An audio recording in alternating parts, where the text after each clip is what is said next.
Hi masters, for you మీకోసం ఛానల్కి స్వాగతం సుస్వాగతం.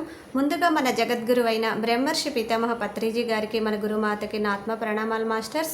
ఓకే మాస్టర్స్, ప్రతిరోజు మన ఛానల్లోని ధ్యానం, స్వాధ్యాయం, సజ్జన సాంగత్యం జరుగుతుంది మాస్టర్స్.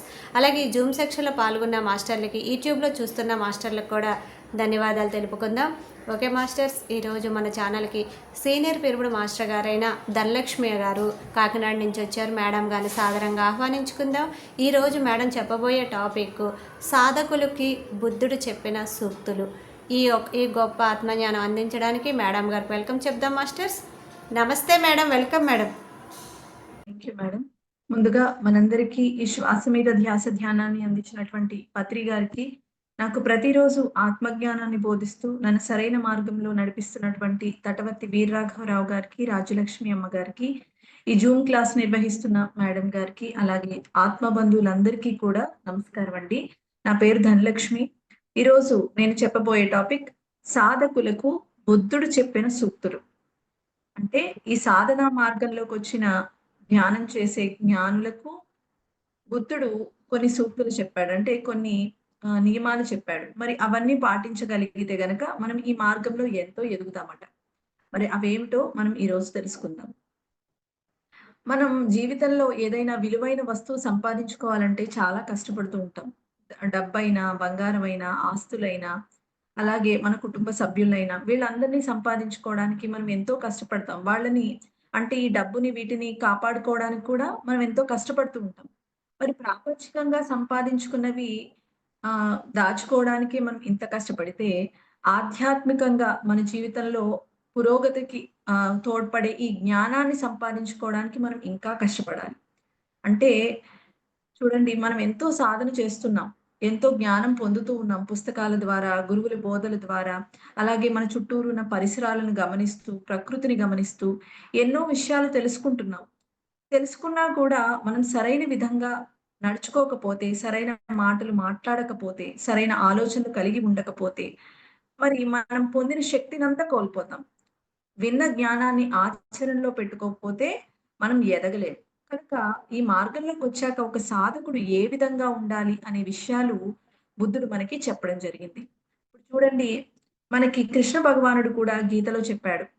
మనుష్యానాం సహస్రేషు కశ్చిత్ దదతి సిద్ధయే యతతామపి సిద్ధానాం కశ్చిన్ మాం వేత్తి తత్వతః అన్నారు. ఇది 7వ అధ్యాయంలో 3వ శ్లోకం. అంటే ఈ మార్గంలోకి మనుషులు ఎన్నో కోట్ల మంది ఉన్నారు. ఉన్నా కూడా ఈ మార్గంలోకొచ్చిన వాళ్ళు కొన్ని వేల మంది మాత్రమే ఉంటారు. మరి వేల మంది వచ్చినా కూడా ఆత్మతత్వాన్ని తెలుసుకునేవాళ్ళు చాలా తక్కువ. ఏదో ధ్యాన మార్గంలోకొస్తారు కానీ, ఆరోగ్య లాభాల కోసం, లేకపోతే ప్రాపంచిక లాభాలు అంటే ధనం రావాలని, ఇల్లు కట్టుకోవాలని, ఈ పిల్లల పెళ్ళిళ్ళవ్వాలని, వాళ్ళ సంకల్పాలు నెరవేరాలని, అలాగే ఏమన్నా సమస్యల్లో ఉంటే ఆ కష్టాల నుంచి బయటపడాలని సాధన చేస్తారు. అంటే ఎవరు కూడా ఈ ధ్యానం ఎందుకు అనేది పూర్తిగా అవగాహన చేసుకోవట్లేదు. వస్తున్నారు కానీ ప్రాపంచిక లాభాల కోసమే ధ్యానం అన్నట్టుగా చేస్తున్నారు. మరి ధ్యానం అనేది ప్రాపంచిక లాభాల కోసం కాదు, పరలాభాల కోసం కాదు, స్వలాభం కోసం. ఇక్కడ స్వ అంటే ఆత్మ. ఆత్మ లాభం కోసమే ధ్యానం.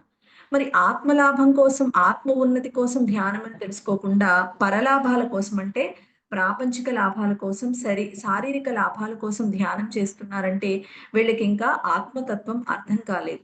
అందుకే ఎన్నో వేల మంది ఈ ప్రపంచంలో ఉన్న ధ్యానంలోకి కొన్ని కోట్ల మంది జనాభా ఉన్న వేల మంది ధ్యాన మార్గంలోకి వచ్చిన కొంతమంది ఈ ఆత్మతత్వాన్ని తెలుసుకోగలుగుతున్నారు. కొంతమంది తెలుసుకుని మరి పూర్తిగా చివరి వరకు ఉండి ఆత్మదర్శనం పొందుతున్నారా అంటే పొందట్లేదు. ఎందుకంటే ప్రయత్నిస్తున్నారు. ప్రయత్నించినా ఆ పరమాత్మ దర్శనం పొందలేకపోతున్నారు. అలా పొందేవారు ఏ ఒక్కరో ఉంటారు. మరి మనం అలా కావాలి. అంటే కోట్ల మంది జనాభాలో ఒకరిలా లేము మనం. వేల మందిలోకొచ్చాం, ధ్యానం చేస్తున్నాం. మరి ఆత్మతత్వాన్ని తెలుసుకున్నాం. ఇంకా చేయాల్సిందేంటంటే ఆ ఆత్మ దర్శనం కోసం ప్రయత్నించాలి. ఆ ఒక్కరిగా మనం మారాలి. ఇప్పుడు చూడండి, ఒక మామిడి చెట్టు ఉందనుకోండి. మామిడి చెట్టుకి ఎంతో పూత పూస్తుంది ముందు. గాలి గట్టిగా వేస్తే ఆ పూతంతా రాలిపోతుంది. మరి గట్టిగా తుఫానొచ్చిందంటే పిందెలు కూడా రాలిపోతాయి. అలాగే కాయలుగా మారినప్పుడు పక్షులు అవన్నీ కూడా కొట్టేస్తూ ఉంటాయి. కొన్ని కాయలు పడిపోతూ ఉంటాయి. కానీ చివరి వరకు మిగిలి చక్కటి తియ్యటి పండుగా మారి అందరికీ ఉపయోగపడేగా మారి పళ్ళు ఏ కొద్దో ఉంటాయి. మనం ఆ పళ్ళలా మారాలి. మరి ఆ పళ్ళు అందరికీ ఎలా ఆస్వాదాన్ని ఇస్తాయో అలా మనం కూడా మన జ్ఞానంతో అందరినీ కూడా ఆనందింప చేయాలి. అందరినీ కూడా ఈ మార్గంలోకి తీసుకురాగలగాలి. ఆ స్థాయికి వచ్చే వరకు మన ప్రయత్నం ఉండాలి. అంతేగాని మధ్యలో కర్మలు ఎక్కువగా ఉన్నాయని, లేకపోతే సమస్యలు తీరట్లేదని మధ్యలో మనం ఈ మార్గం నుంచి తప్పుకోకూడదు. చూడండి, ఈ మార్గంలోకొస్తే మనం గమనిస్తే కొంచెం కర్మలు ఎక్కువ తెచ్చుకుంటాం కాబట్టి కష్టాలు ఎక్కువే ఉంటాయి. చాలా మంది భయపడిపోతూ ఉంటారు. ఇదేమిటి ధ్యాన మార్గంలోకొస్తే కష్టాలు తగ్గుతాయి, సమస్యలు తగ్గుతాయని చెప్తారు. మరి ఇక్కడ చూస్తే అన్ని సమస్యలు వస్తున్నాయని భయపడతారు. నిజానికి భగవంతుడికి మనం ఇష్టులం కాబట్టే మనం ఏవైతే ప్రారబ్ధంగా తెచ్చుకున్నామో ఆ కర్మలన్నీ కూడా కొంచెం ఫాస్ట్‌గానే మన జీవితంలోంచి వెళ్ళిపోతుంటాయి. అంటే కర్మ వచ్చింది అంటే పోవడానికే వచ్చింది. భగవంతుడికి మనం ఇష్టులం కాబట్టే ఆ కర్మలు త్వరగా వస్తున్నాయి. త్వరగా పోతున్నాయి. కనుక ఈ కర్మలు చూసి మనం భయపడాల్సిన పని లేదు. మరి అలాగే ఆ కర్మలు పోవాలని మనం సంకల్పాలు పెట్టుకోవాల్సిన పని కూడా లేదు. ఈ మార్గంలోకొచ్చాక ఏ విధంగా మన ప్రవర్తన ఉండాలి అనేది మనం తెలుసుకొని దాన్ని మార్చుకోగలగాలి. ధ్యానం అంటే పరివర్తన కోసమే. సంకల్పాలు మరి సమస్యల నుంచి బయటపడటం కోసం కాదు. మనలో పరివర్తన తెచ్చుకుంటే ఆటోమేటిక్‌గా ఈ సమస్యలన్నిటి నుంచి కూడా బయటపడతాం. మరి మనం రోజు ఈ మార్గంలోకొచ్చాక రోజు సాధన చేస్తున్నాం, స్వాధ్యాయం చేస్తున్నాం, సజ్జన సాంగత్యం చేస్తున్నాం, ఎన్నో రకాల సేవలు చేస్తున్నాం. మరి ఈ సేవలు ఇవన్నీ చేస్తున్నా కూడా మనం పొందిన జ్ఞానాన్ని ఆచరణలో పెట్టుకోలేకపోవడానికి ముఖ్య కారణం ఏమిటంటే, మనలో ఉన్న అహంకారం, ఇంకా అజ్ఞానం. చూడండి, చాలా మందిని మనం చూస్తూ ఉంటాం. ప్రపంచంలో ఎంతో మందిని చూస్తూ ఉంటాం. ధ్యాన మార్గంలోకొస్తారు. వచ్చినా కూడా వాళ్ళ ప్రవర్తన చూస్తే వీడేంటి అసలు ధ్యానం చేస్తున్నాడా? వీడి ప్రవర్తన ఇలా ఉందేంటి అనుకుంటూ ఉంటాం. అంటే వాడికి ఇంకా అజ్ఞానం పోలా. అయితే విన్న జ్ఞానాన్ని అజ్ఞానం ఇంకా వాడికి ఇంకా జ్ఞానం పొందలేకపోవడం వల్ల వాడు ఆచరించలేకపోతున్నాడు అజ్ఞానంతో. లేకపోతే విన్నా కూడా అహంకారంతో ఆచరించలేకపోతున్నాడు. అంటే చెప్పింది విగ్రహారాధన వద్దు, ఆత్మారాధనే చేయాలని వింటున్నా వాడికి అర్థం కావట్ల. అజ్ఞానంతో ఉన్నాడు. మాంసాహారం తినకూడదు అని చెప్తున్నా కూడా వాడు ఇంకా అర్థం చేసుకోవట్లేదు. ఎందుకు తినకూడదు అని అర్థం చేసుకోవట్ల. అందుకే వాడు అజ్ఞానంతో వాడి ప్రవర్తన మారదు. వాడి మాటలు, వాడు నడుచుకునే విధానం ఏది కూడా మార్పు రాదు. ఏదో ధ్యానంలోకొస్తారు, పేరుకి ధ్యానం చేస్తారు. అంటే పూజలు చేసేటప్పుడు కోరికల కోసం చేశారు. ధ్యానంలోకొచ్చాక కూడా కోరికల కోసమే ధ్యానం చేస్తారు తప్ప పరమాత్మను తెలుసుకునే మార్గం ధ్యానం అని వాళ్ళకర్థం కాదు. అందుకే అజ్ఞానంతో ఉండడం వల్ల ఈ మార్గంలోకొచ్చినా కూడా వాడి ప్రవర్తన మారదు. మరి అలాగే అహంకారంతో కొంతమంది తెలుసుకున్నా కూడా, ఈ విషయాలన్నీ తెలుసుకున్నా కూడా ఆచరణలో పెట్టుకోలేకపోతారు. అందుకే వాళ్ళ ప్రవర్తన మార్చుకోరు. ఇప్పుడు చూడండి, రావణాసురుడినే మనం తీసుకున్నట్లయితే ఆయన మహాయోగి. ఆయన గొప్ప జ్ఞాని. ఆయనకన్నీ తెలుసు. ధర్మం తెలుసు, అన్నీ తెలుసు. కానీ ఎందుకు నాశనం అయిపోయాడు అంటే అహంకారం వల్ల. మరి రాముడికి ధర్మం తెలుసు. రాముడికి రాముడు కూడా ధ్యానం చేశాడు. ఆయన కూడా జ్ఞానే. ఆయనెందుకో గొప్పవాడయ్యాడు. రావణాసురుడు ఎందుకు పతనమైపోయాడంటే, రావణాసురుడు ఆచరణలో పెట్టుకోలేదు. ధర్మం తెలిసినా ధర్మాన్ని ఆచరించలేదు. మరి నేను చాలా గొప్పవాడిని. శివుడు నన్ను బ్రహ్మవేత్తగా పిలిచాడు. నేను సైకతలింగం పొందాను. కైలాసాన్ని గడగడలాడించాను. నేనింత గొప్పవాడిని అని తనకు తానే గుర్తు చేసుకొని అహంకారం పెంచుకొని చెయ్యకూడని పనులన్నీ చేసి ఆఖరికి ఆ కర్మ ఫలితంగా పతనమైపోయాడు. కనుక మానవులు ఈ మార్గంలోకొచ్చిన ఒకటి అజ్ఞానంతో, అంటే పూర్తిగా అవగాహన చేసుకోకపోవడం వల్ల ఎదగలేకపోతున్నారు. మరికొంతమంది తెలిసినా నేను చేసేదే కరెక్ట్ అనే అహంకారం తొలగించుకోకపోవడం వల్ల, నేను అనే భావం ఉండడం వల్ల ఎదగలేకపోతున్నారు. మరి మనం ఎంత ధ్యానం చేస్తున్నా, ఎంత శక్తి సంపాదించుకున్నా, ఎంత జ్ఞానం వింటున్నా, చదువుతున్నా, ఆచరణలో పెట్టుకోకపోతే, కొన్ని కొన్ని విషయాల్లో మార్పులు తెచ్చుకోకపోతే, ఈ మార్గంలో ఒక సాధకుడు ఎదగలేడట. సంపాదించడం చాలా సులువండి. కానీ సంపాదించడం చాలా కష్టం. ఖర్చు పెట్టడం అనేది చాలా సులువు. ఇప్పుడు చూడండి, ఎవడైనా కోట్లు సంపాదించి ఒక్కరోజు గుర్రపు పందాల్లో పందెం కాసాడంటే, ఓడిపోయే గుర్రం మీద పందెం కాసాడంటే సంపాదించిందంతా కోల్పోతాడు. మరి ఎంత సంపాదించామనేది ముఖ్యం కాదు. ఎంత ఆదా చేసుకోగలిగాము అనేది ముఖ్యం ఇక్కడ. ఇప్పుడు 10,000 ఉన్నవాడు రూ. 1000 10,000 ఖర్చు పెట్టేస్తే వాడి దగ్గర ఏది ఉండదు. అదే రూ. 1000 సంపాదించిన వాడు 500 దాచుకున్నా వాడు ఆదా చేసుకున్నట్టే. అంటే ఇక్కడ ఎంత సంపాదించామనేది ముఖ్యం కాదు. ఆదా చేసుకోవడం ముఖ్యం. సాధన ద్వారా పొందిన శక్తి కోల్పోకుండా ఉండాలంటే సాధకుడు ఎటువంటి నియమాలు పాటించాలి? ఏ విధంగా నడుచుకోవాలి? మన ప్రవర్తన ఎలా ఉండాలి? అనేది బుద్ధుడిక్కడ చెప్పాడు. అలా తెలుసుకోకపోతే ఏమవుతుందంటే, ఒక కుండలో చిల్లు కుండలో నీళ్లు పట్టుకెళ్తే ఇంటికెళ్ళేటప్పటికి నీళ్లుండవు. అలాగే సాధన మార్గంలోకొచ్చి ఎంత జ్ఞానం వింటున్నా కూడా, ఈ విషయాల్లో ఆచరణలో పెట్టుకోకపోతే విన్న జ్ఞానం పొందిన శక్తి అంతా కూడా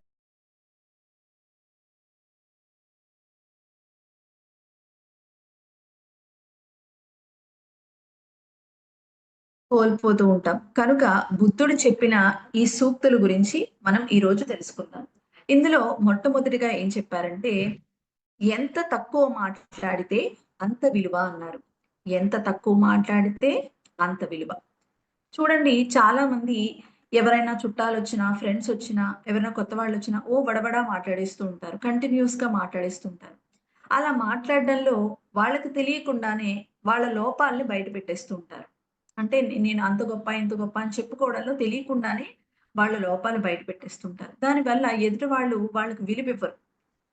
కనుక ఇక్కడ తక్కువ మాట్లాడాలి. పత్రి గారు కూడా చెప్పారు. మాట ఏ విధంగా ఉండాలనేది కృష్ణ భగవానుడు కూడా చెప్పాడు. మన మాట ఎలా ఉండాలంటే, మొదటిది అనుద్వేగకరంగా ఉండాలి. అంటే ఎదుటి వారిని టెన్షన్ పెట్టే విధంగా ఉండకూడదు. ఇక రెండోది ఏం చెప్పారు? సత్యమైన మాటలే మాట్లాడాలి. భగవంతుడి గురించి తప్ప అన్య విషయాల గురించి మనం ప్రస్తావించకూడదు. మన నోరు తెరిచామంటే భగవంతుడి గురించి తప్ప, ఈ ఆత్మ జ్ఞానం గురించి తప్ప అన్ని విషయాలు మాట్లాడకూడదు. అనవసరమైన విషయాలు మాట్లాడకూడదు. అలాగే ప్రియంగా మాట్లాడాలి. సత్యమే చెప్పాలి. కానీ ఆ సత్యాన్ని కూడా ప్రియంగా, ప్రేమగా చెప్పాలి. కఠినంగా మనం చెప్పకూడదు. అలాగే ఇంకా చెప్పారు, మితంగా మాట్లాడాలి. అంటే తక్కువ మాట్లాడాలి. మనకి ఎదుటవాడికి ఉపయోగం లేని మాట గాని, మనకు ఉపయోగం లేని మాట గాని మన నోటి వెంట రాకూడదు. చాలా మితంగా, తక్కువగా మాట్లాడాలి. అలాగే హితంగా మాట్లాడాలి. హితంగా అంటే మనం ఒక మాట చెప్పామంటే పక్కవాడి ఎదుగుదలకి ఉపయోగపడే విషయాలే మనం చెప్పాలి. మనకేదో గొప్పగా మన గొప్పలు మనం చెప్పుకోవడం కాదు. వాడికి ఉపయోగపడే విధంగా, వాడి ఆత్మ ఎదుగుదలకు ఉపయోగపడే మాటలే, హితకరమైన మాటలే మనం చెప్పగలగాలి. ఈ విధంగా మన మాట ఉండాలి. మన నోటి మాటే మన నుదిటి రాత అన్నారు. మనం ఏదన్నా తెలిసి తెలియక ఏదైనా మాట అంటే అది మళ్ళీ తిరిగి తిరిగి మనకి కర్మగా మారుతుంది. మన నుదిటి రాతగా మారుతుంది. అందుకే మాటను చాలా జాగ్రత్తగా వాడాలి. ఇప్పుడు చూడండి, దేవుళ్ళకి ఆయుధాలుంటాయంటారు. 2 ఆయుధాలు మనకు చూస్తే మన చేతుల దేవుడి ఫోటోలో చేతుల వెనకాల ఇంకో 2 చేతుల్లో 2 ఆయుధాలుంటాయి. మరి మనము దైవ స్వరూపాలమే అని చెప్పారు. మనం ఆత్మలం, మనమే we are all gods, we are all ah, masters అని చెప్పారు. మరి మనమందరం దేవుళ్ళమైనప్పుడు మనకు కూడా 2 ఆయుధాలిచ్చారు. ఏమిటంటే ఒకటి మన వాక్కు, ఇంకొకటి మన ఆలోచన. మరి ఆ వాక్కు అనే ఆయుధాన్ని మనం చాలా జాగ్రత్తగా వాడుకోవాలి. ఇష్టం వచ్చినట్టు ఏది పడితే అది మాట్లాడుతూ మన శక్తిని కోల్పోకూడదు. మనం గమనిస్తే మునులు ఎప్పుడూ కూడా మౌనంగా ఉంటారు. అలా మౌనంగా ఉంటూ తమ శక్తిని ఆదా చేసుకుంటూ ఉంటారు. ఇక్కడ వాళ్ళు మౌనంగా ఉండడానికి ముఖ్యమైన 2 కారణాలేమిటంటే, ఒకటి తమ మాటల ద్వారా శక్తిని కోల్పోకుండా ఉండడం. 2 ఆ మాటల ద్వారా కర్మలు పోగేసుకోకుండా ఉండడం. ఎందుకంటే మనం ఎక్కువగా కర్మలు పోగేసుకునేది ఈ మాటల వల్లే. అందుకే మాటల ద్వారా కర్మలు పోగేసుకోకుండా ఉండడానికి మునులు ఎప్పుడూ కూడా మౌనంగా ఉంటూ శక్తిని ఆదా చేసుకుంటారు. మరి అలా శక్తిని ఆదా చేసుకుని వాళ్ళు లోక కళ్యాణకరమైన పనులు చేయడానికి ఉపయోగిస్తూ ఉంటారు. అంటే తమ శిష్యులకి సందేశాలివ్వడానికి ఆ శక్తిని ఆదా చేసుకొని, లోపల నుంచి ఆ వల్ల వచ్చే గొప్ప గొప్ప సందేశాలవి ఇవ్వడానికి ఉపయోగిస్తూ ఉంటారు. అలా మునుల్లాగా మనం మౌనంగా ఉండడానికి ప్రయత్నించాలి. మౌనంగా ఉండమంటే, ఇప్పుడు ఇంట్లో మౌన వ్రతం ఉంటూ, భర్త ఏదన్నా అడిగితే సైగలు చేస్తూ విసిగించడం కాదు. అవసరం లేని మాట మాట్లాడకుండా ఉండడమే మౌనం. అనవసరమైన మాటలు మాట్లాడకుండా ఉండడమే అసలైన మౌనం. అలా ఉండగలిగితే మనం పొందిన శక్తిని కోల్పోకుండా ఉంటాం. ఎందుకంటే మన ఇంద్రియాలతో మనం రోజు ఎన్నో పనులు చేస్తూ ఉన్నాం. చూస్తున్నాం, వింటున్నాం, తింటున్నాం. అలాగే ఈ శరీరంతో ఎన్నో చేస్తున్నాం. కానీ అన్నిటికన్నా ఎక్కువ శక్తి మాట ద్వారానే మనం కోల్పోతున్నాం. అందుకే మౌనంగా ఉంటూ మన శక్తిని పెంచుకోవాలి. మనం ఎంత మౌనంగా ఉంటే మన శక్తి పెరిగినప్పుడు మనకి అంత విలువ పెరుగుతుందట.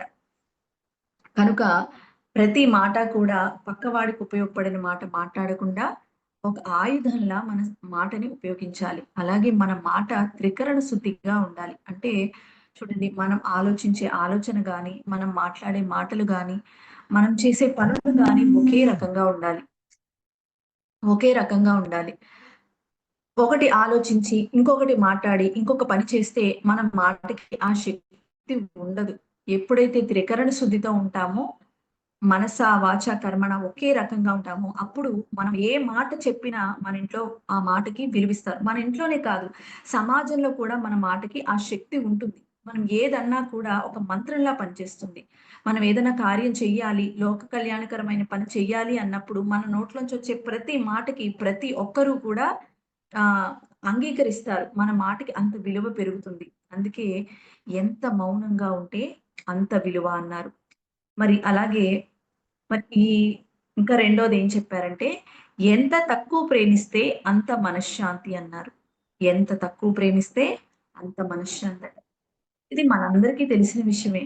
మనమందరం కూడా ఆహ్, ఈ లోకంలో ఎక్కువ ప్రేమించేది ఎవరినంటే మన పిల్లల్ని. మరి పిల్లల్ని ప్రేమించని తల్లిదండ్రులంటూ ఎవ్వరూ ఉండరు. భర్తని, భార్యని కొన్నాళ్ళు ఒక 6 నెలలు, 7 నెలలు ఆ శారీరక సుఖం వల్ల ఎక్కువ ఇష్టం ఉన్నా కూడా కొన్నాళ్ళకి ఆ ప్రేమ తగ్గుతుంది. కానీ బిడ్డల మీద ప్రేమ జీవితాంతం ఉంటుంది. మరి పిల్లల్ని మితిమీరి ప్రేమిస్తూ ఉంటారు తల్లిదండ్రులు.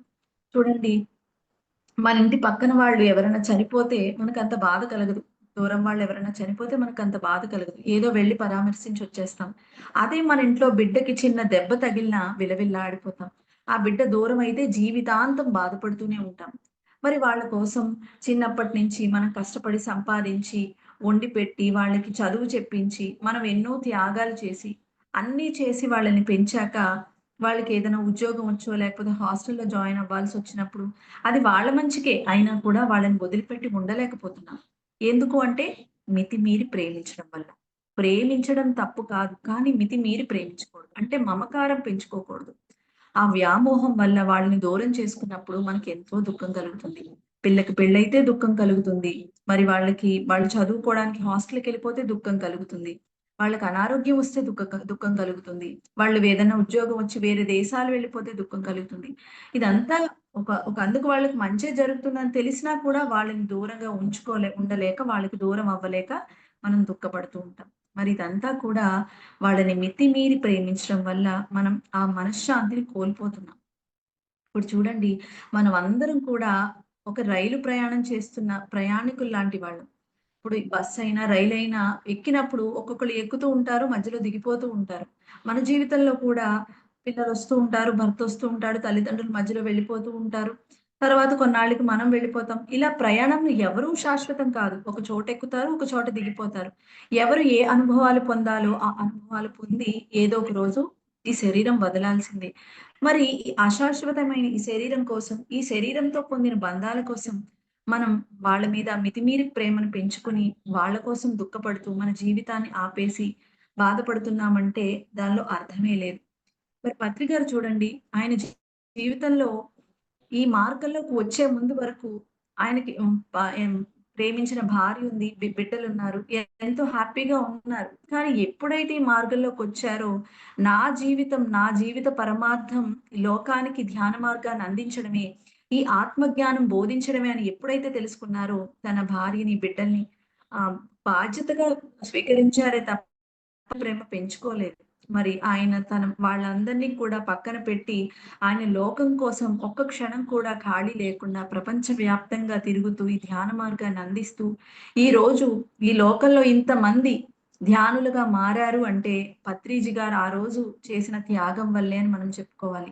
ఆయన మితిమీరిన ప్రేమ వాళ్ళ మీద పెంచుకోకుండా, ఒక బాధ్యతగా మాత్రమే వాళ్ళని చూస్తూ, మన ఈ లోకాన్ని ఉద్ధరించడమే తన బాధ్యతగా తీసుకున్నారు కాబట్టి, ఈరోజు ధ్యాన మార్గంలో ఇంతమంది ధ్యానులు, ఆత్మ జ్ఞానులు తయారయ్యారని మనం చెప్పుకోవచ్చు. కనుక ఎవ్వరి మీద మనం మితిమీరిన ప్రేమ పెంచుకోకూడదు. భర్తున్నాడంటే వండి పెట్టడం మన బాధ్యత. ఆయన శారీరక సుఖాలు చూడటం మన బాధ్యత. పిల్లలున్నారంటే వాళ్ళకి వండి పెట్టడం, చదివించడం, వాళ్ళని పెంచి పెద్ద చేయడం మన బాధ్యత. అంతవరకే. ఈ ఒక ఆకాశం ఎలా అయితే నేలతో కలిసినట్టు ఉన్నా కలవకుండా అంటనట్టుగా ఉంటుందో, అలాగే మనం కూడా ఈ బంధాలతో ఉంటూ, ఈ సంఘంతో ఉంటూ, అంటకుండా ఒక తామరాకు మీద నీటి బొట్టులా వెళ్ళిపోవాలి తప్ప ప్రతి దాంట్లో మనం మమేకం అయిపోకూడదు. మితిమీరిన ప్రేమ పెంచుకోకూడదు. పత్రికారే కాదండి. ఇప్పుడు బుద్ధుని తీసుకున్నా కూడా తన కుటుంబం, తన భార్యని, రాజ్యాన్ని, పుట్టిన బిడ్డని, రాహులుని కూడా వదిలేసి ఈ మార్గాన్ని మనకు అందించాడు అంటే మరి ఆయనెంత త్యాగం చేశాడు. మనం కూడా మన జీవితంలో కొన్ని త్యాగాలు చెయ్యాలి. మన కుటుంబం కోసం, మన స్వార్థం కోసం మనం జీవించడం కాదు. లోకంలో ప్రతి ఒక్కరూ ఆత్మస్వరూపులే. ప్రతి జీవి ఆత్మస్వరూపమే అని తెలుసుకొని అందరి ఎదుగుదల కోసం మన వంతు ప్రయత్నం మనం చేస్తూ ఉండాలి. మరి అలాగే ఇంకా ఏం చెప్పారంటే, ఎంత దూరంగా ఉంటే అంత గౌరవం అన్నారు. ఎంత దూరంగా ఉంటే అంత గౌరవం అట. చూడండి పూర్వం రోజుల్లో అన్ని కుటుంబం అంటే ఎలా ఉండేదంటే ఉమ్మడి కుటుంబాలుండేవి. తల్లి, తండ్రి, కొడుకులు, అలాగే అప్పుడప్పుడు వచ్చే కూతురు, అల్లుడు, మనవలు అందరూ ఒకే ఇంట్లో ఉండేవాళ్ళు. మరి ఇప్పుడు చూస్తుంటే మ మ కొంచెం రోజులు గడిచే కొద్దీ నెక్స్ట్ జనరేషన్‌లో ఏమైంది? తల్లి, తండ్రి, కొడుకులు, కోడళ్ళు ఉంటున్నారు. తర్వాత కొడుకులు విడివిడిగా కాపురాలు పెట్టారు. తల్లి, తండ్రి ఒక చోట, కొడుకు ఒక చోట, ఇంకో కొడుకు ఇంకొక చోట. మరి ఇప్పుడు ఏమైపోయిందంటే జనరేషను తల్లి, తండ్రి ఒక చోట ఉంటున్నారు. ఒక కొడుకు ఒక దేశంలో ఉంటున్నాడు. ఇంకో కొడుకు ఇంకో దేశంలో ఉంటున్నాడు. అంటే దూరాలు పెరిగిపోయాయి. ఎందుకు? వీరెవరికీ అందరూ సమానమనే ఆ జ్ఞానం లేదు. ఏదో పుట్టడం వరకు, పెంచేంత వరకు బాధ్యతగా ఉంటున్నారు. ప్రేమ ఉంటుంది. తర్వాత ఆ ప్రేమలన్నీ కూడా కొద్దిగా తగ్గిపోతూ వస్తున్నాయి. ఇలా దగ్గర అంటే దూరం పెరిగే వీళ్ళెప్పుడైనా ఆ దేశాల నుంచి ఇక్కడికొచ్చినప్పుడు ఆ 4 రోజులు బానే ఉంటారు. తర్వాత ఏదో గొడవ పెట్టుకుంటారు. అంటే వాళ్ళ మనస్తత్వాలు కలవకపోవడం వల్ల తల్లిదండ్రులు తమ బిడ్డలతోనే ఎన్నో గొడవలు పెట్టుకుంటూ ఒకే ఇంట్లో కలిసి జీవించలేకపోతున్నారు. జనరేషన్ అలా అయిపోయింది. పుట్టిన పిల్లల్ని వెంటుకొని ఒక 5, 6 సంవత్సరాలొచ్చినప్పటికి హాస్టల్స్‌లో వేసేస్తున్నారు. అంటే ఇక్కడ ఎంత దూరంగా ఉంటే అంత విలువ అన్నారు. ఇక్కడ జ్ఞానం పొందిన వారు కలిసి ఉన్నా ప్రాబ్లమ్ లేదు. కానీ జ్ఞానం లేని వాళ్ళు ఎంత దూరంగా ఉంటే అంత విలువ అని మనం చెప్పుకోవాలి. మన పిల్లలు మనతోనే ఉండాలి. మన వాళ్ళందరూ మన కుటుంబ సభ్యులందరూ అస్తమాటుకు కలిసి ఉండాలి అనుకోవడం మూర్ఖత్వం. ఇక్కడ ఎంత దూరంగా ఉన్నా కూడా ప్రేమ అనేది ముఖ్యం. చూడండి ఇప్పుడు ఎవరైనా ఒక రాజకీయ నాయకుడు ఊర్లోకొచ్చాడనుకోండి, జనాలు వాడి వెనకాల పరిగెడుతూ ఉంటారు. గుమికూడిపోతూ ఉంటారు.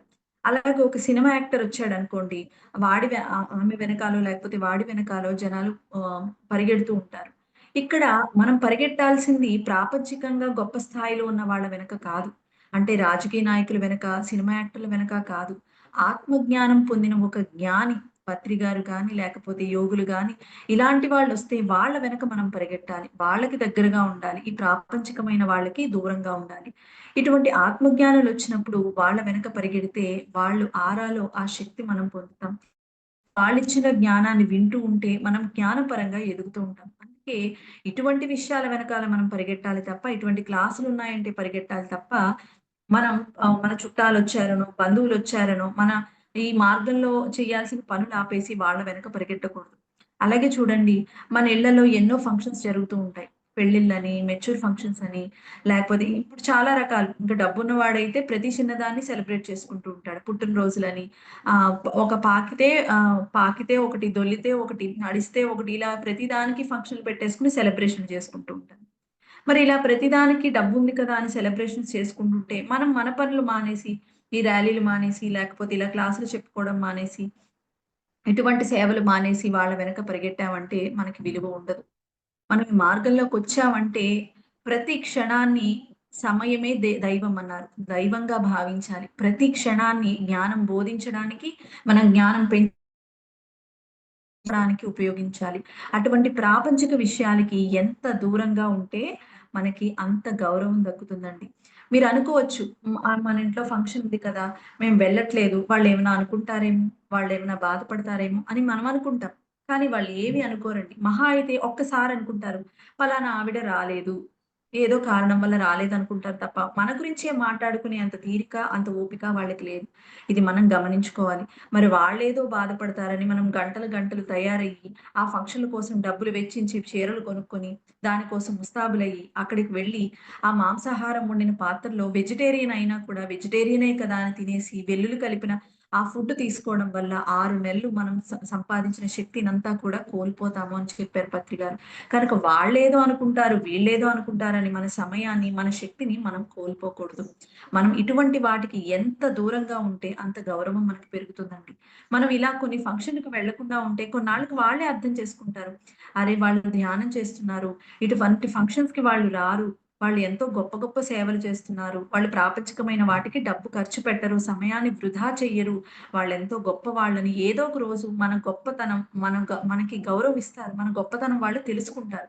కనుక ఇటువంటి వాటికి మనం ఎంత దూరంగా ఉంటే మన గౌరవం అంత పెరుగుతుంది. మరి ఇంకా ఏం చెప్పారంటే, ఎంత హద్దుల్లో ఉంటే అంత మర్యాద అన్నారు. ఎంత హద్దుల్లో ఉంటే అంత మర్యాదట. మనం ఎప్పుడూ కూడా అనవసరమైన విషయాల్లో తల దూర్చకూడదు. మన హద్దుల్లో మనం ఉండాలి. ఇప్పుడు మనం ఇంటికి ఒక పెద్ద కోడలో, పెద్ద కూతురో, లేకపోతే పెద్ద కొడుకో, ఇంటికి పెద్దనుకోండి. మన పిల్లలు వాళ్ళు చిన్నగా ఉన్నప్పుడు ప్రతి విషయానికి మనల్ని సలహా అడుగుతుంటారు. అమ్మ ఇలా పచ్చడి పెడదాం అనుకుంటున్నా. కొత్తగా పెళ్ళైన అమ్మాయి అయితే అమ్మాయికి వంట రాదు కాబట్టి ప్రతి విషయానికి మనకు ఫోను చేసి అడుగుతుంది. అప్పుడు చెప్పొచ్చు తప్పులేదు. అలాగే మన పిల్లలకి ఏమైనా వాళ్ళ పిల్లలకి ఏమైనా పెళ్ళిళ్ళు చేస్తున్నారనుకోండి. అమ్మ ఏ ఫంక్షన్ హాల్‌లో చేస్తే బావుంటుంది? లేకపోతే నాన్నగారు ఎటువంటి వంటలు చేయిస్తే బావుంటుంది? లేకపోతే ఏ షాప్‌లో బట్టలు కొంటే బావుంటుంది? ఇలా అడిగినప్పుడు మనం చెప్పడంలో తప్పు లేదు. మనకు ఆ గౌరవం ఇచ్చినప్పుడు, మన సలహా అడిగినప్పుడు చెప్పడం తప్పే కాదు. కానీ మనల్ని అడక్కపోయినా ప్రతి విషయంలో తల దూర్చి ఈ ఇందులో కొనొచ్చు కదరా! అందులో ఎందుకు కొన్నారు? ఇందులో తక్కువకొస్తాయి కదా! ఇలా సలహాలిచ్చామనుకోండి వాళ్ళకి నచ్చదు.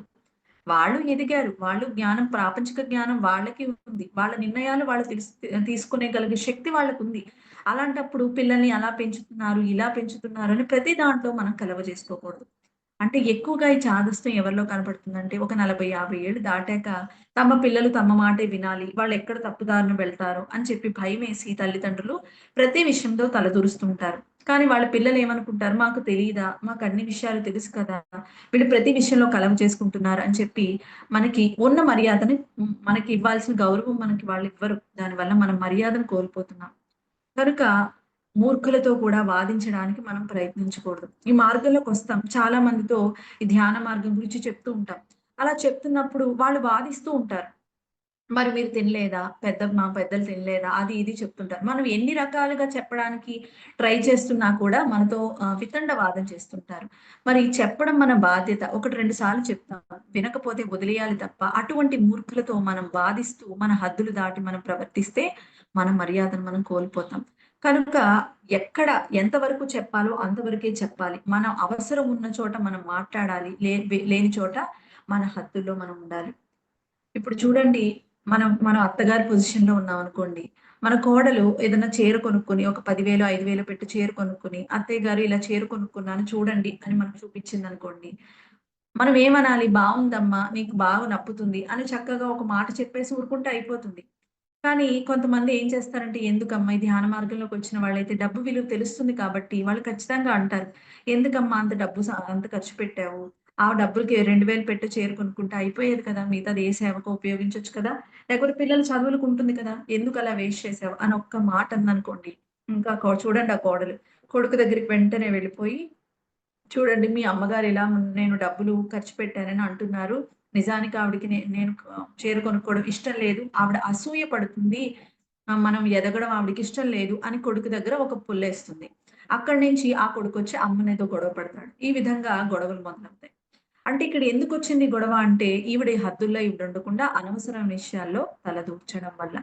మరి ఒక జ్ఞానైతే తిట్టేసాక, గొడవయ్యాక ఖచ్చితంగా బాధపడుతుంది. ఎందుకు నేనిలా తలదూర్చాను? మాట్లాడకుండా ఉండాల్సింది కదా! అని తర్వాత బాధపడుతుంది. అదే అజ్ఞాని అయితే ఏం చేస్తుంది? నేను వాళ్ళ మంచి కోసం చెప్తే నన్నిలా అంటుందా? ఎప్పుడు అవకాశం దొరుకుతుందా? ఎప్పుడు దాన్ని తిరిగి తిడదామా అని చూస్తుంది. కనుక ఈ మార్గంలోకొచ్చాక ప్రతి విషయంలో కూడా తలదూర్చకూడదు. ఇప్పుడు బయటికెళ్ళామంటే ఒక ఫంక్షన్‌కో లేకపోతే ఇంకొకళ్ళ దగ్గరకో వెళ్ళినప్పుడు నోరు మూసుకొని వెళ్లి, నోరు మూసుకొనొస్తే మన పని మనం చూసుకుంటే, వెళ్ళిన వాళ్ళని ఎంత ఆనందంగా వెళ్తామో అంత ఆనందంగా తిరిగొస్తాం. అదే ప్రతి దాంట్లో కలవ చేసుకొని ఎవరితోనో ఏదో మాట మాట్లాడామనుకోండి, అక్కడి నుంచి వాళ్ళేదో అంటారు. అక్కడి నుంచి మనం బాధపడి తిరిగి రావాల్సొస్తుంది. కనుక మన హద్దుల్లో మనం ఉండాలి. అనవసరమైన వాళ్ళతో, మూర్ఖులతో మనం వితండవాదం చేయకూడదు. మరి అలా ఉంటే మన గౌరవం అనేది మనకి మిగులుతుంది. ఇక ఇంకోటేం చెప్పారంటే, ఎంత తక్కువ ఆశిస్తే జీవితం అంత ప్రశాంతంగా ఉంటుందట. ఎంత తక్కువ ఆశిస్తే జీవితం అంత ప్రశాంతంగా ఉంటుందట. మనందరికీ ఉన్న జబ్బేమిటంటే, ఏ పని చేసినా ప్రతిఫలం ఆశిస్తాం. ప్రతి ఒక్కరు ఈ మార్గంలోకొచ్చినా, ఎంత గొప్పగా ఎదిగినా కూడా ప్రతి పనికి ప్రతిఫలం ఆశిస్తాం. ఒక క్లాస్ చెప్పామంటే బావుంది అని చెప్పాలని ఆశిస్తూ ఉంటాం. అలాగే ఒక మంచి సేవ చేశామంటే దాని వల్ల ప్రతిఫలం రావాలని ఆశిస్తాం. ఒక భర్తకి వంట చేశామంటే భర్త బావుండాలి అని ఆశిస్తాం. బావుంది అని చెప్పాలని ఆశిస్తూ ఉంటాం. ఒక చీర కట్టుకుంటే నీ చీర బావుంది అని అందరూ పొగడాలని ఆశిస్తాం. ప్రతి దానికి ఆశిస్తాం. ఇలా ఆశించినప్పుడు అది జరగకపోతే మనకెంతో దుఃఖం కలుగుతుంది. అదే ఆశించకపోతే వాళ్ళు ఏదో అనాలి, వాళ్ళు నన్ను పొగడాలి, నన్ను ప్రేమించాలి అని ఆశే మనకు లేకపోతే మనకి దుఃఖం ఉండదు. ఒక్కటే గుర్తుపెట్టుకోండి. కోరిక ఈక్వల్ టు దుఃఖం అన్నారు. ఏదన్నా ఆశిస్తే ఆశించింది జరగనప్పుడు మనకి దుఃఖం కలుగుతుంది. అదే మనం ఎవరి నుండి ఏది ఆశించకపోతే మనకి ఆ దుఃఖమే ఉండదు. అందుకే కోరికలు లేకుండా చేసుకోవాలి. ఏది ఆశించకూడదు. ప్రతీది కూడా మన ముందు ఏ పని వచ్చి పడినా కూడా ఇది నా బాధ్యత. నేను ఏది చెయ్యాలో అది భగవంతుడు నా ముందు పెట్టాడు. ఈ పని చేసుకెళ్ళిపోవడం నా పోవాలి తప్ప కర్తృత్వ భావం లేకుండా దేని నుండి కూడా ఏది కూడా నేను చేస్తున్నాను అనే భావన లేకుండా నిష్కామ కర్మగా చేయాలి. దేని నుంచి కూడా కోరిక లేకుండా ఆశించకుండా మనం చేయగలగాలి. అలా చేసినప్పుడు మనకి ఎప్పుడు కూడా ప్రశాంతంగానే ఉంటుంది. ఇప్పుడు చూడండి, ఒక కొడుకును పెంచామంటే, కొడుకు గొప్ప ఐఏఎస్ ఆఫీసర్ అవ్వాలి, లేపోతే గొప్ప డాక్టర్ అవ్వాలి. వాడు బాగా సంపాదించి నన్ను ఒక రాణిలా చూసుకోవాలి, నన్ను గొప్పగా ప్రేమించాలి అని ఆశించినప్పుడు, వాడు తీరా చూడకపోగా ఏ ఓల్డ్ ఏజ్ హోమ్‌లోనో లేకపోతే రోడ్డు మీద వదిలేసాడనుకోండి, మనకి తీవ్రమైన దుఃఖం కలుగుతుంది. అదే వాడి నుంచి ఏది ఆశించకుండా నా కొడుకు గొప్పగా ఎదగాలి, వాడు బావుండాలి, గొప్ప స్థాయికి ఎదగాలి అని పెంచి వదిలేసామనుకోండి, వాడు బావుంటాడు. దాన్ని చూసి మనం ఆనందిస్తాం. అదే వాడు చూడాలని ఆశిస్తే మనకి దుఃఖం కలుగుతుంది. ఎంత తక్కువ ఆశిస్తే అంత ప్రశాంతత అండి. ఆశించొద్దు అనట్లా. తక్కువ ఆశించాలి. ఎక్కువ ఆశించకూడదు. మనకి కృష్ణ భగవానుడు చెప్పాడు. కర్మణ్యే వాదికారస్తే మా ఫలేషు కదాచన మా కర్మఫల హేతుర్భూర్మాతే సత్కోస్వ కర్మణి అని. అంటే అర్జునుడితో కృష్ణ భగవానుడు చెప్పాడు. ఏమని? అర్జునా, నీకు కర్మ చేయడానికి అధికారం ఉంది కానీ కర్మ ఫలితం ఆశించుటకు అధికారం లేదు అన్నాడు. నువ్వు కర్మలు చేస్తూనే ఉండాలి. నీ ముందు ఏదైతే పనుందో అది భగవంతుడు నీకోసం సృష్టించాడు. ఒక మనిషి వచ్చాడంటే వాడి నుంచి నేర్చుకోవాల్సింది ఉంది. నేర్చుకో. నీ ముందు ఒక సేవ చేయడానికి ఉందంటే అది నేను చెయ్యకూడదు అని అనుకోకూడదు. ఏ పనైనా భగవంతుడు ఏర్పాటు చేసిందే. అది చేసుకెళ్ళిపోవాలి తప్ప దాని నుంచి ఇది చేశాను, నాకు ఈ ఫలితం రావాలి, ఈ పనికి ఈ ఫలితం రావాలి, ఆ పనికి ఆ ఫలితం రావాలని మనం ఫలితం ఆశించకూడదు. చెయ్యాల్సింది చేస్తే రావాల్సింది వస్తుంది. ఇక్కడ కోరడం కాదు, ఆశించడం కాదు, చెయ్యడం ముఖ్యం. ఇప్పుడు చూడండి, మనకు ఉదాహరణ చెప్తూ ఉంటారు. పూర్వం రోజుల్లో గరిస, గాది అని అంటూ ఉంటారు. అంటే పల్లెటూరులో పంట చేతికి రాగానే ఆ ధాన్యాన్నంతా కూడా ఒక అటక పైన గ గరిసెలో వేస్తూ ఉంటారు. ఆ గరిసెలో వేసినప్పుడు కొత్త ధాన్యం పైనుంచి వేస్తూ ఉంటే, ఆ ధాన్యం నెమ్మది నెమ్మదిగా కిందకొస్తూ ఉంటుంది. పాత ధాన్యం కింద నుంచి తీసుకుంటాం. కొత్త ధాన్యం పైనుంచి వేస్తూ ఉంటాం. అంటే పైనుంచి వేసిన ధాన్యం వెంటనే కిందకి రాదు. కిందున్న పాత ధాన్యం అంతా అయిపోయాక ఎప్పటికో ఆ కొత్త ధాన్యం కిందకొస్తుంది. అలాగే మన జీవితంలో కూడా ఈ రోజు ఏదో కొంచెం సేవ చేసి రేపే ఫలితం రావాలంటే రాదు. మనం చేయాల్సినవి చేస్తూ ఉంటే ఇంతకు ముందు మన పాపకర్మలు ఎన్నో చేశాం. అవన్నీ అనుభవించగా అవన్నీ తరిగాక ఇప్పుడు చేస్తున్న పుణ్యకర్మల ఫలితం మనం అనుభవించే రోజొస్తుంది. అంటే మనం చేసిన ప్రతి దానికి ఫలితం సమయ సందర్భానుసారం ఏదో ఒక రోజు వచ్చి తీరుతుంది. కనుక అది రావాలి, రావాలి అని ఆలోచిస్తూ రాలేదని బాధపడుతూ మన సమయాన్ని మనం వృధా చేయకూడదు. చెయ్యాల్సింది చేస్తూ ఉంటే రావాల్సింది వస్తూ ఉంటుంది. ఇక్కడ చెయ్యాల్సింది కోరడం కాదు. చెయ్యాల్సింది ధ్యానం చెయ్యాలి. జ్ఞానం పొందాలి. ఆ జ్ఞానాన్ని అందరికీ పంచాలి. మనం జ్ఞానవంతులు అవుతూ అందరిని జ్ఞానవంతులు చెయ్యాలి.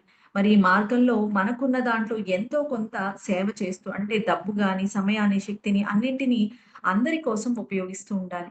మనం ఎంత ఇచ్చామనేది భగవంతుడు చూడటండి. ఎంత శాతం ఇచ్చాము అనేది చూస్తాడు. ఎటువంటి భావంతో ఇచ్చాము అనేది చూస్తాడు. కొంతమంది బయటికి చేసేస్తూ ఉంటారు. లోపల భావం మాత్రం నాకు రావాలి అనే కోరికతో చేస్తూ ఉంటారు. మరి ఏ కోరిక లేకుండా నిష్కామంగా చెయ్యాలి. కర్తృత్వ భావం లేకుండా నేను చేస్తున్నాను అనే భావన లేకుండా భగవంతుడే నాతో ఈ పని చేయిస్తున్నాడు. ఈ పని చేయడానికి నేను నిర్ణయించుకొని వచ్చాను. ఆ భగవంతుడు నా ముందు పెట్టాడు. నేను చేస్తున్నాను అనే భావనతో చేయాలి. ఇలా ఎప్పుడైతే ఏది ఆశించకుండా చేస్తామో మనకెప్పుడు ప్రశాంతంగానే ఉంటుందండి. అటువంటి పనులు చేస్తున్నప్పుడు లోపల నుంచి ఆ ఆత్మానందం కలుగుతూ ఉంటుంది. మరి ఆత్మానుభూతి అంటే అదే. మరి అలాగే ఇంకా చూడండి మనం ఏదైనా గుడికెళ్ళామనుకోండి. గుడికి వెళ్ళినప్పుడు ప్రసాదం ఇస్తారు. ఒకరోజు లడ్డు ఇస్తారు, ఒకరోజు చక్కెర పొంగలిస్తారు, ఒకరోజు పులిహోర ఇస్తారు, ఒకరోజు జస్ట్ ఏదో బెల్లం ముక్క పెడతారు. మరి నాకు అదొద్దు, ఇదొద్దు, నాకు పులిహోరే కావాలి, దద్దోజనం వద్దు, నాకు లడ్డు వద్దు అని మనం అంటామా? అనం. ఏదిచ్చినా దేవుడిచ్చిన ప్రసాదం అని చెప్పి కళ్ళకద్దుకుని తింటాం. అలాగే మనం ఒక్కళ్ళమే తినేస్తామా ప్రసాదం? ఒక్కళ్ళమే తినం. దాన్ని షేర్ చేసి పక్కన ఇద్దరు, ముగ్గురుంటే అందరికీ పంచిపెడతాం. ఒక తిరుపతి లడ్డు ఉంటే 10 పొట్లాలు కట్టి 10 మందికి పంచిపెడతాం. అలాగే ఈ జీవితం కూడా అంతే. ఈ జీవితం కూడా భగవంతుడిచ్చిన ప్రసాదంగా మనం భావించాలి.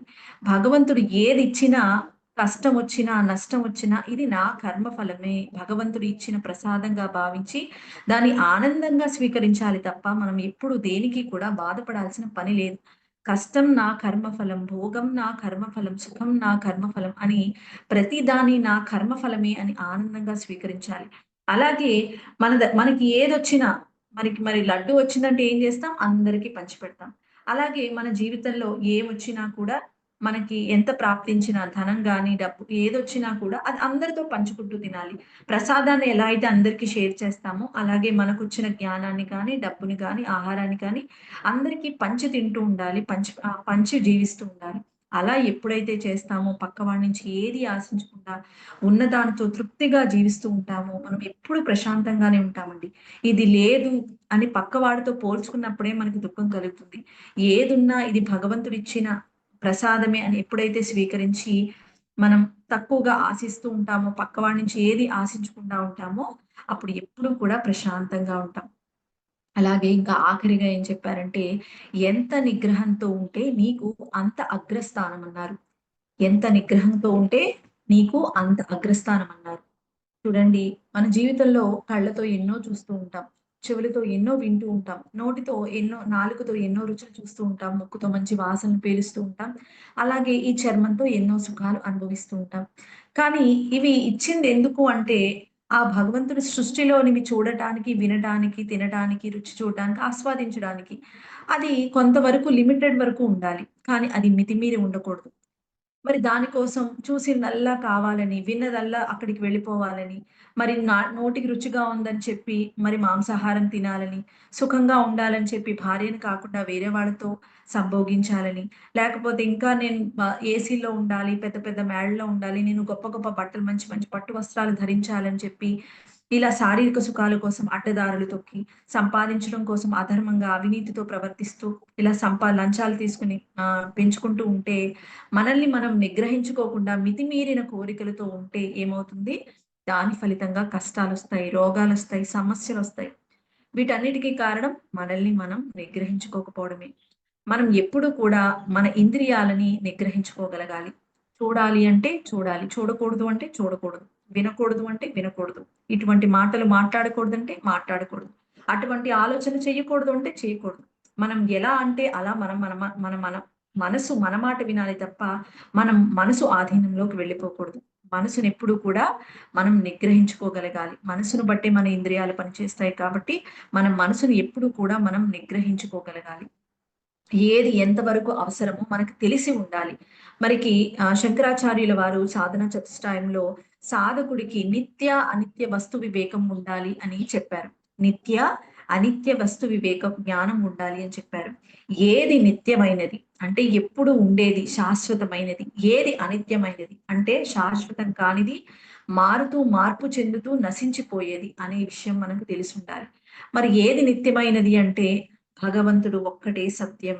ఆయనే నిత్యమైన వాడు. ఆయనే ఎప్పుడు ఉండేవాడు, మారని వాడు, మార్పు చెందని వాడు, మరి నిరాకారుడు. ఆయనే ఎప్పుడు ఉండేవాడు. మిగతాదంతా ఆయనే ఉండేవాడు. ఆయన తప్ప ఆయన సృష్టంతా కూడా మిథ్యే, మాయే. అంతా మారుతూ, మార్పు చెందుతూ మాయమైపోయేదే, అదృశ్యమైపోయేదే. ఈ విషయం మనకి ఎప్పుడు ఎరుక ఉండాలి. మన ముందు ఏదైతే కనిపిస్తుందో ఇదంతా కూడా ఏదో ఒక రోజు నశించిపోయేదే. మరి దానికోసం మన ప్రయత్నం ఎప్పుడూ ఉండకూడదు. ఏదో తినడానికి తిండుందా, కట్టుకోవడానికి బట్టుందా, ఉండడానికి ఇల్లుందా, పక్కన ఒక తోడు ఉన్నారా అని మాత్రమే చూసుకోవాలి తప్ప, దానికి మించి కావాలి. పక్కవాడిని చూసి పులిని చూసి నక్క వాత పెట్టుకున్నప్పుడు వాడికేదో ఉంది, నాకేదో కావాలి అనే ప్రయత్నంలో మనం చేయకూడని పనులు చేయకూడదు.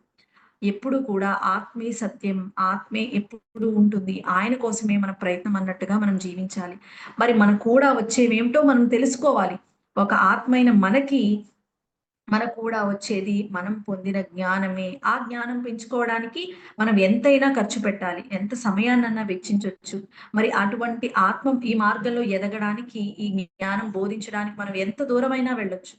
కనుక ఇటువంటి నిత్యమైన విషయాలకి మనం సమయాన్ని, శక్తిని, వాక్కుని, ధనాన్ని ఖర్చు పెట్టాలి. మరి అనిత్యమైన ఈ ప్రాపంచికం కోసం అవసరానికి మించి మనం ఎప్పుడు కూడా వృధా చేయకూడదు. మన ముందు ఎవరైనా పుస్తకం అమ్ముతున్నారు అంటే ఒక రూ. 1000 ఉందంటే ఆ పుస్తకం కొనడానికి ఆలోచించకూడదు. ఎందుకంటే ఆ పుస్తకం చదవడం వల్ల ఆ జ్ఞానం మనల్ని ఉన్నత లోకాలకు తీసుకెళ్ళడానికి, మన ఆత్మ ఎదుగుదలకి ఉపయోగపడుతుంది కాబట్టి ఆ పుస్తకం కొనడానికి మనం ఆలోచించకూడదు. అది నిత్యమైనది. అదే మన ముందు ఒక చీరుందంటే కొనడానికి మనం ఖచ్చితంగా ఆలోచించాలి. ఎందుకంటే మన ఇంట్లో ఎన్నో చీరలున్నాయి, ఎన్నో నగలున్నాయి, అన్నీ ఉన్నాయి. అది కొనుక్కోకపోయినా పెద్ద నష్టం లేదు. ఆ అనిత్యమైన వస్తువు కోసం మనం ప్రాకులాడకూడదు. ఇలా మనల్ని మనం నిగ్రహించుకోగలగాలి. ఏది నిత్యమైనది, ఏది అనిత్యమైనది, ఏది నాకు అవసరం, ఏది శాశ్వతంగా నాకు కూడా వస్తుంది అని బేరీజు వేసుకుని దానికోసం నిత్యమైన వస్తువు కోసం మనం ప్రయత్నించాలి. ఇప్పుడు చూడండి, మీకొక చిన్న కథ చెప్తాను. ఒక కోతుందటండి. ఆ కోతి ఒక కిరాణా షాప్‌కెళ్ళిందట. ఆ షాపు ఓనరు మరి ఆ ఆహారం తీసుకోవడానికి మధ్యాహ్నం భోజనానికి వెళ్ళాడట. మరి షాప్‌లో ఎవ్వరూ లేరని దానికిష్టమైన వస్తువు కోసం వెతికి ఆఖరికి జీడిపప్పు కనిపించిందట. ఆ జీడిపప్పు డబ్బాలో తను చెయ్యి పెట్టిందట. ఆ కోతి ఇలా చెయ్యి పెడితే ఆ మూతేమో చిన్నగా సన్నగా ఉందట. మరి దాని చెయ్యి దూరిపోయింది. చెయ్యి పెట్టి గుప్పెడుతో జీడిపప్పు తీసుకుందట. జీడిపప్పు తీసుకుంటే గుప్పెడు పెద్దదవ్వడం వల్ల ఆ చెయ్యి బయటికి రావట్ల. లాగుతుంది చెయ్యి బయటికి రావట్ల. అలా రానప్పుడు ఈలోపు ఆ షాప్ ఓనర్ వచ్చాడట. ఇది జీడిపప్పు తీసుకుంటుందని చెప్పి కర్ర పట్టుకుని ఉతకడం మొదలుపెట్టాడు. మరి దాన్ని కొడుతూ ఉంటే దెబ్బలు తింటుంది గానీ, ఆ పిడుగులో ఉన్న జీడిపప్పును వదల్లేకపోతుంది. కారణం ఏమిటి? అది తినాలి అనే కోరిక. అది నిగ్రహించుకోలేకపోతుంది. అది తినాలనే కోరికతో ఆ జీడిపప్పు వదలట్లేదు, దెబ్బలు తింటుంది. మరి ఇంకా వీడు వదిలేలా లేడని లాస్ట్‌కి ఆ జీడిపప్పు వదిలి చెయ్యి బయటికి తీసింది. అంటే కోరిక ఉన్నంత సేపు దానికి కష్టాలు తప్పలా. మనకు కూడా అంతేనండి. మనకి కోరికలు ఇలా నిగ్రహించుకోలేనప్పుడు మనం చేసే పనుల వల్ల కష్టాలు తప్పవు. ఎప్పుడైతే ఆ కోరికలు వదిలేస్తామో, మనల్ని మనం నిగ్రహించుకుంటామో, ఏది అవసరమో, ఏది అనవసరమో తెలుసుకొని నిగ్రహించుకోగలుగుతామో, అప్పుడు మనం సాధించాల్సిన దాని మీద మనం దృష్టి పెడతాం. మన లక్ష్యాన్ని మనం సాధిస్తాం. మనం అగ్రస్థానం పొందుతాం. మన కాకులు, గద్దలు కథ కూడా చెప్తూ ఉంటారు. ఒక గ్రద్ద చెరువులో ఉన్న ఒక చేపను పట్టుకొని ఎగురుతూ వెళ్తుంది. ఎక్కడో ఆగి తిందామనుకుంటే ఈలోపు కాకులు చూస్తాయి. కాకులన్నీ ఆ చేప కోసం ఆ గ్రద్దను వెంబడిస్తూనే ఉంటాయి. అలా వెంబడించినప్పుడు అది అర్థం చేసుకుంటుంది గ్రద్ద. ఇది నా నోట్లో ఈ చేప ఉన్నంత సేపు ఈ కాకులు నన్ను వెంబడిస్తూనే ఉంటాయి. ఎప్పుడైతే ఈ చేపను వదిలేస్తానో ఇవి నన్ను వదిలేస్తాయని ఆ చేపను వదిలేస్తుంది. ఎప్పుడైతే చేపను వదిలేసిందో కాకులు ఆ గ్రద్దను వదిలి చేప వెంట పడతాయి. చేప కోసం వెళ్ళిపోతాయి. అంటే ఇక్కడ గ్రద్ద చేపను పట్టుకున్నంత సేపు ఆ కాకులు వెంబడించాయి. అలాగే మన జీవితంలో కూడా మనం కోరికల వెనకాల పరిగెట్టినంత సేపు, ప్రాపంచిక విషయాల వెనక పరిగెట్టినంత సేపు, ఈ బంధాల్లో కూరుకుపోయినంత సేపు మనల్ని కష్టాలు వెంటాడుతూనే ఉంటాయి. ఎప్పుడైతే ఈ కోరికలు వదిలి బంధాలతో ఉంటూ బందీలు కాకుండా ఉంటామో, అప్పుడు మనకి వీటన్నిటి నుంచి విముక్తి కలుగుతుంది. ఎప్పుడైతే విముక్తి కలుగుతుందో అప్పుడు మనకి ముక్తి కలుగుతుంది. అంటే ఈ బంధాల నుంచి విముక్తి కలిగినప్పుడే మనకి ముక్తి, ఆనందం. అందుకే మనల్ని మనం ఎంత నిగ్రహించుకోగలిగితే, వీటన్నిటి నుంచి ఎంత దూరంగా ఉండగలిగితే ప్రాపంచిక విషయాలకి అప్పుడు మనకి ఆ అగ్రస్థానం దక్కుతుంది. ఆ ఆత్మ దర్శనం మనకి కలుగుతుంది. కనుక బుద్ధుడు చెప్పినట్టు మనం ఎంత తక్కువ మాట్లాడితే అంత విలువ. అలాగే ఎంత తక్కువ ప్రేమిస్తే అంత మనశ్శాంతి. ఎంత హద్దుల్లో ఉంటే అంత మర్యాద. ఎంత దూరంగా ఉంటే అంత గౌరవం. ఎంత తక్కువ ఆశిస్తే అంత ప్రశాంతత. అలాగే ఎంత నిగ్రహంతో ఉంటే మనకి అంత అగ్రస్థానం దక్కుతుందట. మరి ఎవరైతే సాధకులు ఇవన్నీ పాటిస్తూ ఉంటారో ఈ సాధనా మార్గంలో గొప్పగా ఎదుగుతారు.